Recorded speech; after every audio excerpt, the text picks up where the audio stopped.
আসসালামু আলাইকুম প্রিয় বন্ধুরা। তো চলে আসলাম আপনাদের মাঝে আরও নতুন একটি ভিডিও নিয়ে।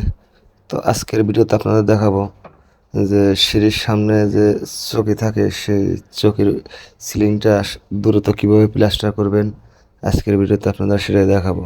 ঠিক আছে, এবং সঠিক নিয়মে কীভাবে প্লাস্টার করতে হয় এবং দ্রুত কীভাবে প্লাস্টার করতে হয় আজকের ভিডিওতে সম্পূর্ণ আমরা দেখাবো। তো সর্বপ্রথম আমরা আগে সিলিংটা আগে ঘোলাটা দিয়ে নেবো, মানে সিমেন্ট দিয়ে যে ঘোলা বানানো হয় সেই ঘোলাটাকে দিয়ে নেবো।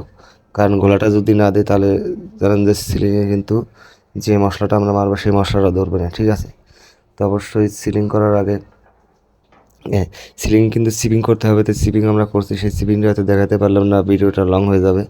তো সিলিং আগে সিপিং করতে হবে। তো সিপিং করার পর আগে ভালো কিছু শুকনো থাকে তাহলে সিলিংটাকে ভিজাইতে হবে, তারপরে কিন্তু এখানে গোলা মারতে হবে। তো আমরা গোলাটাকে মেরে নিচ্ছি। তো তারপরে আমরা কিন্তু এখানে মশলাটা ছাপাবো। তো অবশ্যই সিলিংয়ে যে মশলাটা মারবেন সেই মশলাটা কিন্তু একটু নরম হইতে হবে। এই সিলিংয়ে কিন্তু দোরসা মাল মশলা মারলে কিন্তু হবে না। সিলিংয়ে অবশ্যই দোরসা মশলা মারার চেষ্টা করবেন। ঠিক আছে, নরম মশলা মারার চেষ্টা করবেন। অনেকে আছে সিলিংয়ে কিন্তু দোরসা মশলাটা মারে।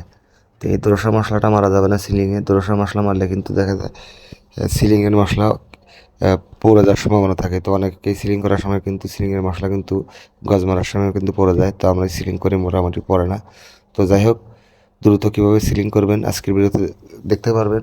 তো অবশ্যই আমার এই ভিডিওটা ফুল দেখবেন, তাহলে এখান থেকে অনেক কিছু শিখতে পারবেন যে দ্রুত সিলিং কীভাবে প্লাস্টার করা যায় এবং সঠিক নিয়মে কীভাবে সিলিং প্লাস্টার করবেন এখান থেকে জানতে পারবেন। আর আমাদের চ্যানেলে যারা নতুন অবশ্যই চ্যানেলটিকে সাবস্ক্রাইব করবেন, সাবস্ক্রাইব করে পাশে থাকা বেল আইকনটিকে বাজিয়ে দিবেন।